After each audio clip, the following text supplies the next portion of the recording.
Hi everyone, good morning.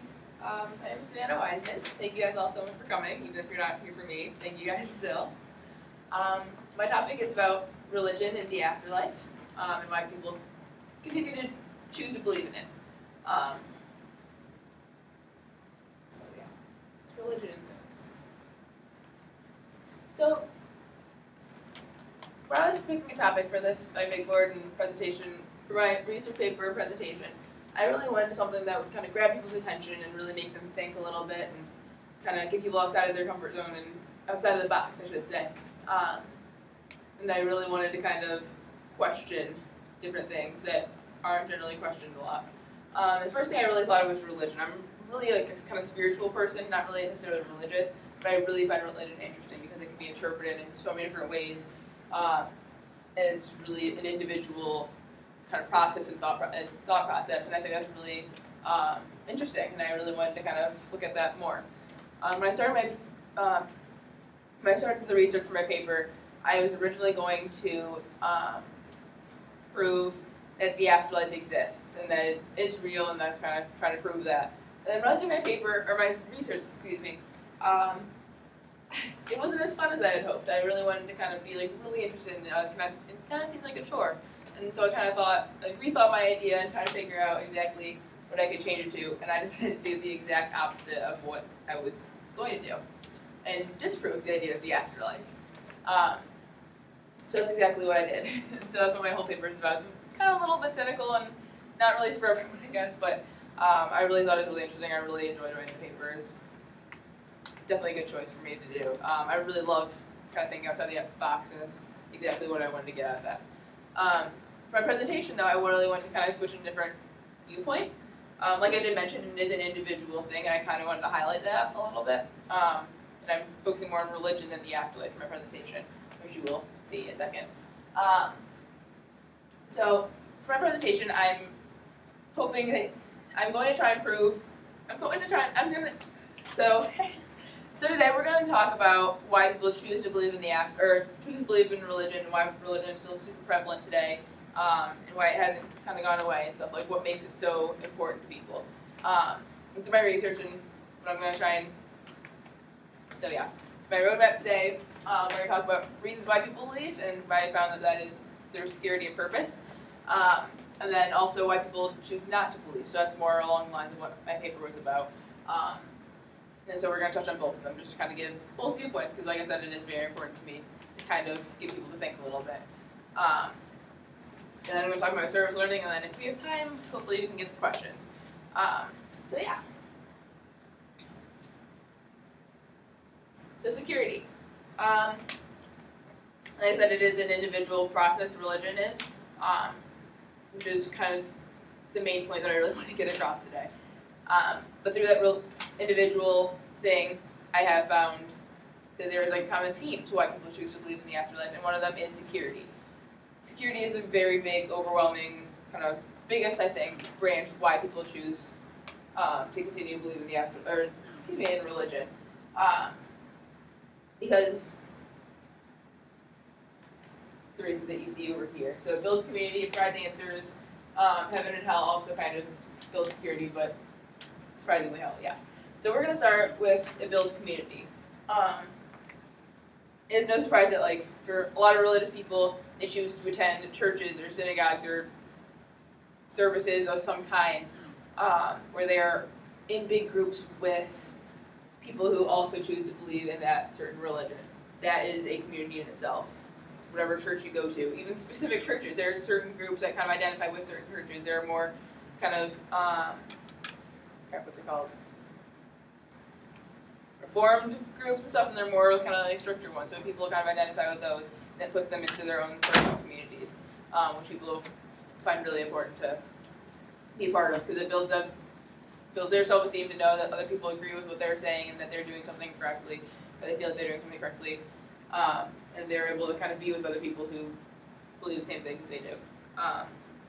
When people do believe in these things, they feel more connected, and they feel really good about themselves, and they feel really good about their lives, and it's like a really great thing to feel welcomed and involved in, just in a group in general. People like feeling like they're welcomed and that they're that they belong somewhere, and that's exactly what religion does. So, community is a huge part of it.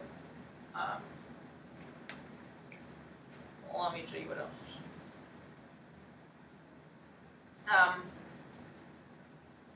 Kind of already talked about that. It gives people an identity, which, like I said, it is a personal thing. So people like to identify with the fact that, like, oh yeah, I'm Christian, or oh yeah, I'm Jewish, or oh yeah, I'm Islamic. Is that a thing? Muslim? I don't. It's okay. And so yeah, I guess people. Is it Islamic? I don't actually know. I should probably. I'm not going to use that as an example. We're going to say Christian and Jewish. Buddhist. And Buddhist. Hey, I'm Buddhist. And it gives people a like sense of identity and something to identify with, and that's really important. Like that, it does build your self-esteem to know that you belong somewhere, that you are important to someone or something. The second one, it provides answers. There are a lot of uncertainties about the idea of heaven and hell and God and the afterlife and different religions about everything. And believing in one religion gives those answers, whether other people believe in them or not. It gives people, individual people, different answers and different solutions to those things and makes them feel better about things. For example, with the afterlife, which is what I focus on with my paper, like I mentioned, it gives people kind of security that their loved ones will be okay in the end, and that they're going to heaven, and they'll be able to see them again at some point, and that there is life after death, and that there is, yeah, that's right, okay, so that wrong. There's life after death, and that everything will be okay, and it's because of this religion that there will be okay. I'm really nervous I'm going to do this during the thing, whenever I get like a little bit out of breath, or like I talk for a long time, I start yawning, whether I'm tired or not, and it's really bad. But yeah, so it provides answers and gives people security that like things will be okay, it will be fine. Someone's looking out for me, someone's looking out for my loved ones.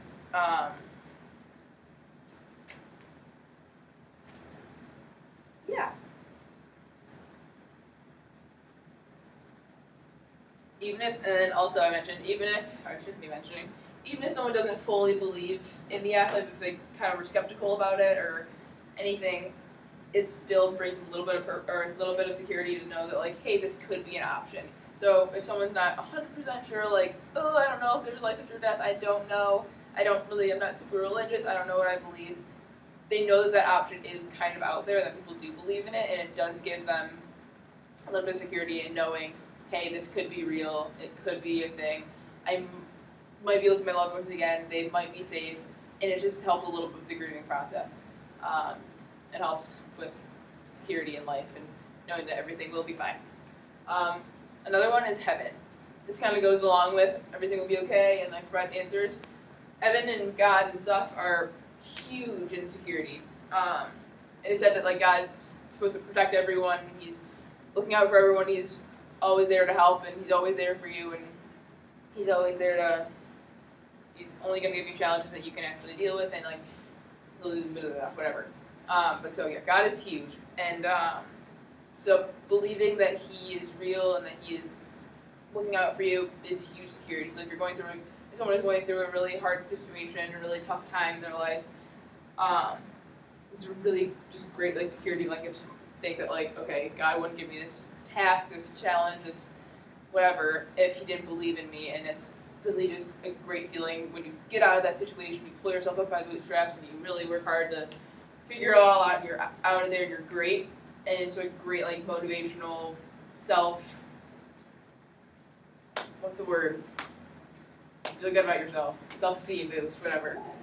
And that's because of the security that you're getting from God, and you're able to kind of think logically about situations, bad situations that you might be in, because you think, hey, okay, it's fine, He's looking out for me, I'll be okay. So it's a big security blanket to know that He is there.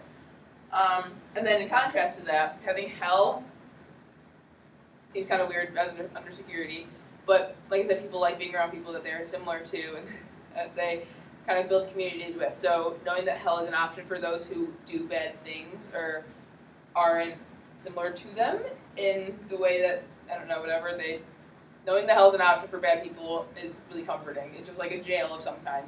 People are comforted by the fact that, like, oh, I'm not going to have to worry about these people doing bad things to me or my family or to my loved ones in any way. No. No. I don't know what your password is. Madden All undercase? Yeah. Okay, thank you. I'm at 10. Ooh, I need to speed this up, okay. So yeah, Hmm? We need to speed it up. I have like half my things done. Oh. So 10 is like about perfect, actually. So yeah, just like a jail, it provides people with kind of security that these bad people won't be in their life forever. And that's like a really big thing. And it makes them feel better about their good things that they do. To know that they're not going to be going to hell. They're going to be in heaven where there is eternal happiness and things. So here are some pictures that just kind of go along with what I was talking about. This is the community, so it's like some kind of biblical group together. And so everyone's happy, they feel comfortable, you can tell by the picture. This is just a representation of heaven and hell, just like the good things that come from heaven, bad things that come from hell, people kind of get security from. And here's a quote that goes along with being secure. It says, "Don't give up because God's love and glory is always there and will never ever fail you." So it kind of just goes along with He's always there for you, and it gives you security that like to know you'll get out of these bad situations through His love and things. So in addition to security, purpose is also a really big thing that keeps people wanting to believe in religion. It keeps people religious. Having a lifelong goal. Having a lifelong goal really encourages people to. Shit. Having a lifelong goal like really gives people something to strive for. People like making short-term goals because it makes them feel like they're accomplishing things. So like if they're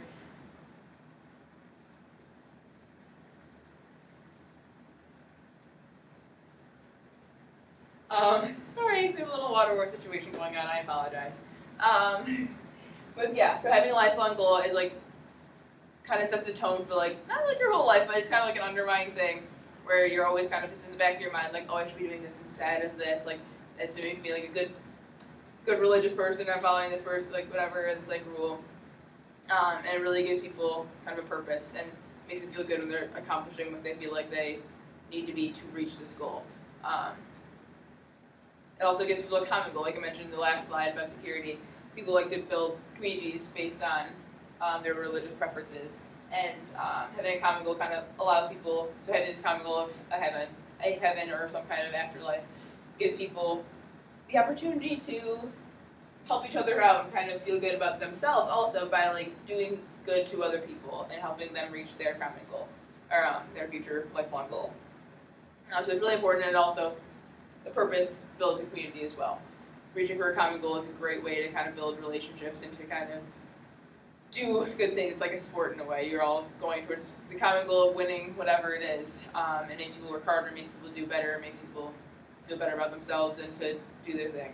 And it's the same thing with this. It builds a community, it builds relationships where you are reaching for the same thing. You are trying to get to the same place. It is really important.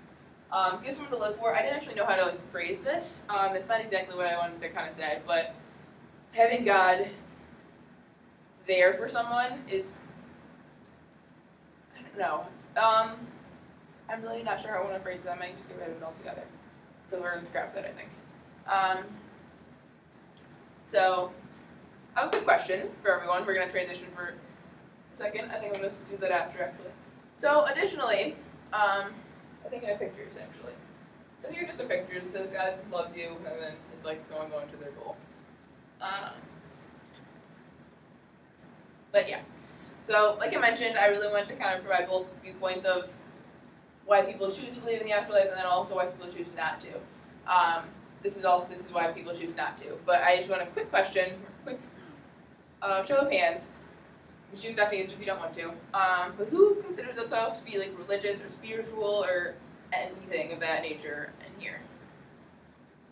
Okay, perfect. Thank you guys so much. I just want to make it very clear that this is not an attack on anyone's religion or anyone's beliefs or anyone in particular at all, even a little bit. It's really just a way for people to kind of step outside of their traditional viewpoints, maybe, and kind of just get a different view of the situation, of the debate, of the conversation. It's really, I just really wanted, like I mentioned in my intro, I really wanted people to kind of think about things in a different way. because I personally love doing that. So this is exactly what that is. It's just thinking of things in a different way. So I don't necessarily believe any of this. You guys don't have to believe any of this. It's just an option, something that's kind of out there, something that I think is really interesting to kind of think about. So the first one is inconsistencies with the idea of God. And like I mentioned earlier, sorry, backing up a little bit, religion is a very individual thing, and I want that to be very clear while presenting this. These are definitely very individualized ideas. And you all have your own individual ideas. So, and the reason that people do believe in religion is to make themselves feel secure and have a purpose and stuff. So it is. So I just want to make that very clear. Okay, so now getting into this. Inconsistencies with God, or with the idea of God, is a big thing in kind of disproving the idea of religion. I'm just going to check how much time I have left really fast. We only have 5 minutes. Good, we're going to go fast. Okay. So, inconsistencies. It's believed that when hell was created, it was because of an uprising from Satan and the other angels, and God punished them by sending them to repent of their sins in hell, so eternal torture for eternity. And then it can be argued, that God is acting in a greedy way by doing this, because Satan and the angels were kind of trying to greedily obtain power from God. Kind of makes them sinning, yes, that's true. But it also can be said that since God is greedily trying to maintain all the power for himself, that is also greedy. So if Satan and the other angels, the fallen angels, were punished for being greedy, God should be too. So like it is known that greed is one of the 7 deadly sins. Therefore, God should be sent to hell to repent for his sins if that is considered true in any way. Also, I read another one is Suffering. I read a novel called my favorite novel. My favorite book is The Gargoyle by Andrew Davidson, and then in the novel it actually talks about the idea of suffering and how suffering brings one closer to Jesus Christ because they're able to kind of recognize what he had to go through for dying on the cross for our sins, and they're able to kind of understand that suffering that he had to go through their own suffering. And if this idea is believed to be true, it would make sense that hell is a place of eternal suffering, because if suffering brings you closer to God, it's not good. You're away from God for a reason because you did wrong in your life. And then those in heaven are kind of immediately, it's believed at least, it's immediately kind of like rid of all their sufferings and all their problems and stuff. And so that doesn't really add up a little bit, so that kind of causes problems. Lastly, inconsistencies with religion. This is actually a really big one. Just the idea that there are so many different religions and so many different ideas that come about, like God, they're like monotheistic, polytheistic, and there are different ideas about the afterlife. That's like a really big thing you can kind of note, like just in Judaism and Christianity in general. Christianity stems from Judaism, so how does that happen exactly? It has to be kind of interpretation from people over time, and that kind of throws people off sometimes. And then also just kind of the whole idea of it being kind of crafted by people sometimes, or not crafted necessarily, but interpreted by people, throws people off. Alright, so yeah, inconsistencies with religion are the big one. Next is my service learning. My service learning, I actually had a really hard time with this. I wanted to do grief counseling stuff, but it never really worked out. So I ended up calling my church that I went to. I went to North Hills Church for preschool, so I called them and kind of see what I could do for them. And they actually had a lot of different opportunities that they already had instead that I could get involved with. So I'm working with them right now and collecting items for different charities that they have associated with them. So in conclusion, like I mentioned previously, one more. Okay.